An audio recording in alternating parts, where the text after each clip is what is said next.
Hello friends, let us discuss about the different forms of business organizations.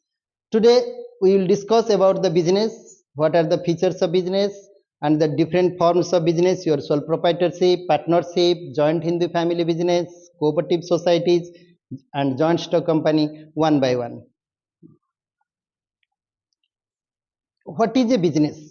Business may be defined as an economic activities connected with manufacturing, assembling, extracting, collecting, purchasing, servicing of goods and services with the motive of getting the profits.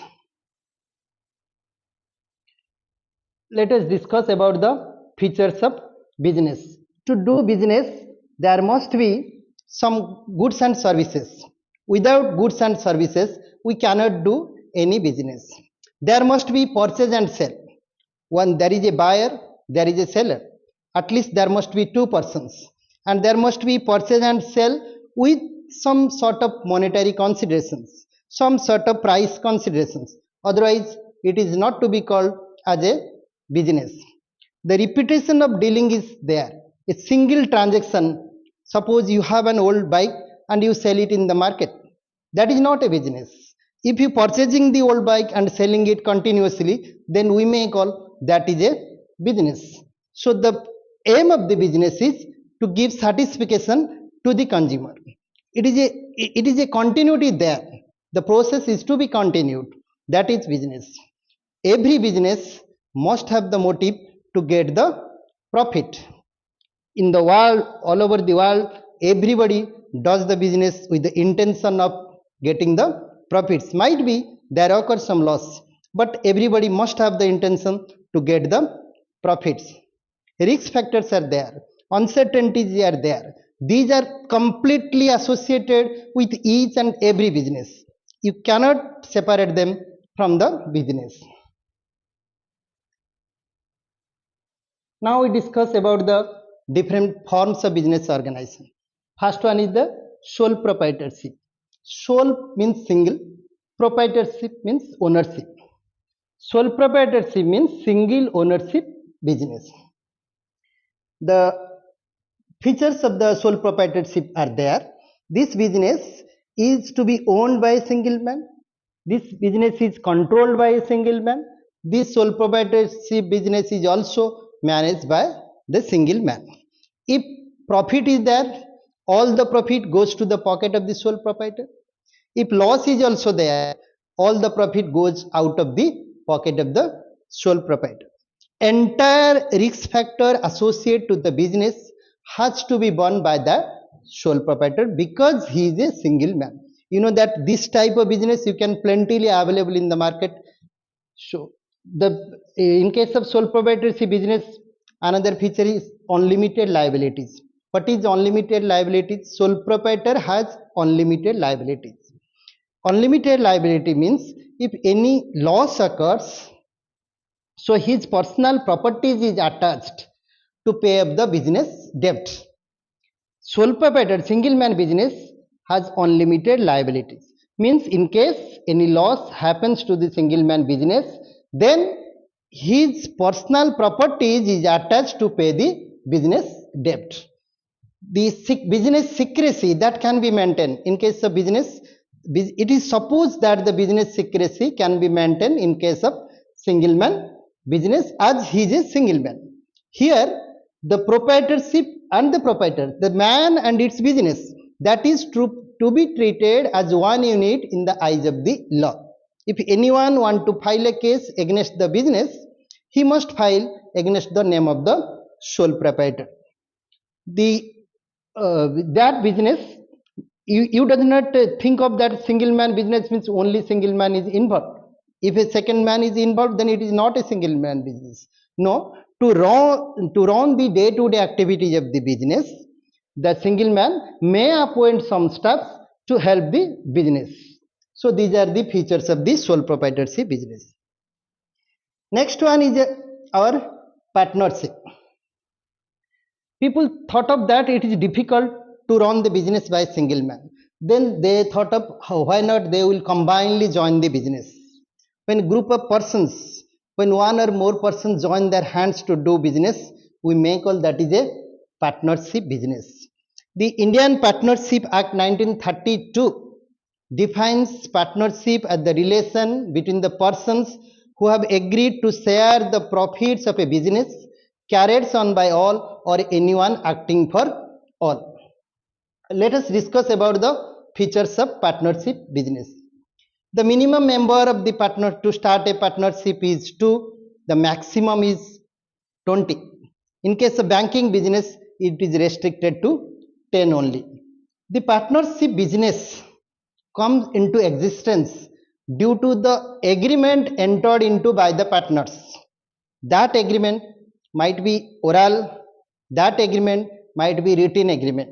If the agreement is in written form, we may call that it is partnership deed. The motive of partners to do the partnership business, all the partners' motive must be to earn profit and shares among themselves. The partnership, in case of partnership business, all the partners' liability that is unlimited. I have already told that unlimited liability means if the partnership business any loss suffers, then the partners, all the partners' personal properties or any one partner's personal properties is attached to pay off the business debt. The partnership business, entire partnership business is based on the mutual trust, faith and confidence among all the partners. All the partners are supposed to honest towards the partnership firm. The restriction on transferation of share, that is, there is a restriction on the transferation of share. No one can transfer the shares to other partners or even outsiders. If anyone wants to transfer his share to others, then it is a new partner. That partners automatically closed down. In case of partnership, there is a term that comes unanimity of consent. Means all partner must agree to carry one point, to do anything, all partners must agree. If anyone opposes for any decision, if all partners agree, only one partner opposes, then that decision cannot be taken. Majority, the rule that majority is granted is not applicable here. Here unanimity of consent means all partner must agree to take a decisions. There is no legal formalities to start the partnership business. At any point of time, when 2 or more persons join, they can start their partnership business. There is no license, there is no permission, but it is required. It is better to register the partnership firm, but registration is not compulsory in case of partnership business. The capital contribution. In case of partnership firm, the capital contribution is made by each and every partner. Here the rule is that all must give equal partner. There is no rule. A partner can be admitted without giving a single rupee, because for his talent, for his skill, for his knowledge. So the profit sharing ratio also, after the business is over, think of any profit comes, that can be distributed as per their wish of the partners. There is no rule. Next, let us go for the next, that is joint Hindu family business. Joint Hindu family business here, that is the senior most male member of the Hindu undivided family, that is known as Karta. The other members, they are known as co-partners. So in case of joint Hindu family business, the senior most male member of the family, he has the control over the income and expenditure of the family. If he misappropriate the funds of the family, then he is liable to the shares of the other persons. Other persons means they are known as the co-partners. Co-partners means the joint heir to an undivided Hindu family. With the death of the joint Hindu family business, the death of the Karta, the next person is automatically declared as the Karta. Next come, that is the cooperative society. Here the Cooperative Society Act, here the rule is one for all and all for one. Here the business aim is not to make profit, but to render the best possible services to its members. Once the cooperative society is getting registered, then it is to be treated as an individual person. It can purchase properties, it can sell properties in its own name, it has a common seal, it can enter into agreements. So cooperative society means the cooperative society can be formed with the persons in the same group. Membership of cooperative society, that is voluntary in nature. In case of cooperative society, there is a rule that each member has only one vote, irrespective of shares held by him. In case of cooperative society, each member has to cast only one vote. Already I have discussed that it has some motive behind the formation of the cooperative society is service motive. If any surplus is there, in case of cooperative society, if any surplus is there, then that surplus can be distributed. That is to be distributed 25% of the surplus is to be transferred to the general reserve. Actually, what happens, the cooperative society is not supposed to make profit. But if any profit is there, then it is to be treated as surplus. 25% of the surplus, it is to be transferred to the general ledger. It can utilize any sort of future problem comes to the cooperative society, then that fund can be utilized. 10% of the funds that can be spent for the locality development, the development of the infrastructure, amenities where the cooperative society is situated. The members of the cooperative society, that is limited liabilities. The cooperative society has limited liability, means we have already discussed about the sole proprietorship and partnership. There the liabilities was unlimited. The members of sole proprietorship, the members of partnership, liability is unlimited, but here the liability is limited.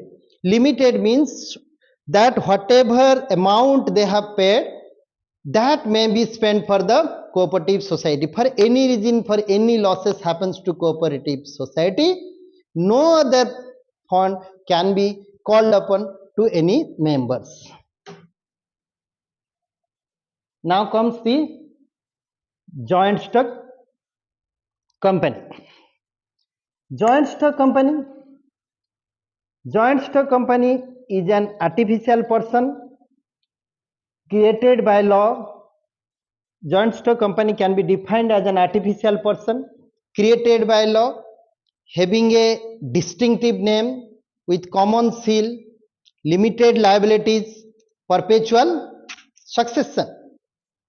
So if you discuss about the joint stock company, why it comes into effect? Whenever people thinks of that going through the other three form of organization, single man business, partnership, cooperative societies, joint Hindu family business, so large business sectors, business houses that cannot be formed. That's why people think about the joint stock company. Where large investment is required, it is difficult for a single man person or 20 to 30 persons are there. It is difficult. So people think of about the joint stock company, that it is the association of many persons. What we have discussed, it is an artificial person created by law. Joint stock company, like an artificial person, it is created by law and it can also be destroyed by the law itself. Having a distinctive name. Distinctive name means once a joint stock company formed in a name, no other company comes with that name. It has a common seal with limited liabilities. Common seal, some logo is there, some seal is there, that is to be registered. Limited liabilities. The joint stock company has limited liabilities like cooperative society. And limited liabilities with perpetual succession. Perpetual succession means lasting forever. Once the joint stock company is formed, it can continue its operation for an unlimited period of time. Joint stock company, it has independent legal status. Artificial person, I say in this way that it is an independent legal status. Anyone want to file a case with the name of joint stock company, then they can file the case against the name of the joint stock company. No persons is involved there. It is not required to go for case against the owner of the joint stock company. One can go file a case against the joint stock company name itself, because it is to be treated as an artificial person. The joint stock company can be rewarded, it can be penalized, it can purchase properties in its own name, it can sell the properties in its own name. All these things can be possible in case of joint stock company, because law treats the joint stock company as an artificial person. In the eyes of the law, it is to be treated as an artificial person. The transfer of shares, that can be possible in case of joint stock company. With the designated stock exchange, one can transfer the share to others.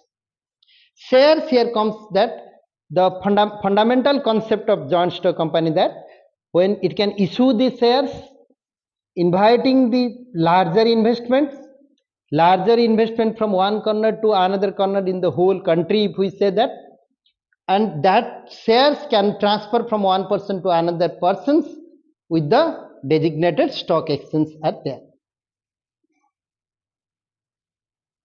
Thank you.